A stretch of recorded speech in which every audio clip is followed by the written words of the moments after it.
If you're going away for a day or two or an evening or two, I think it's quite possible that that might work.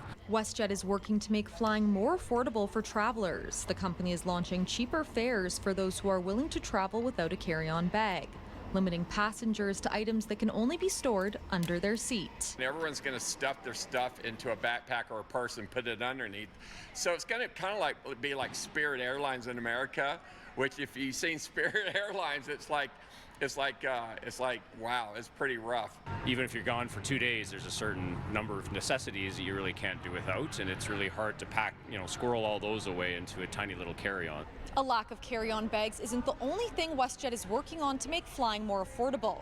It's also calling on a freeze for government-imposed fees on tickets, which it claims is making prices more expensive for customers. But sometimes it's actually cheaper to fly to American cities to get to a Canadian destination. Sometimes it's actually cheaper to fly to Detroit to get to Windsor than to fly direct to Windsor. And that should not be the case. This is because the federal government owns airport land and collects rent from operators, who then pass on the fees to airlines, passengers, and other service providers.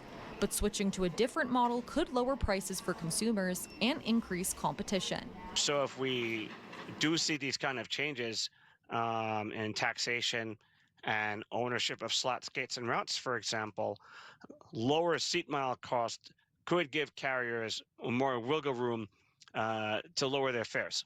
The model has been in place since the 1990s, and WestJet says changes to the system would foster more transparency for airlines and consumers. In Calgary, Margot Rubin, City News.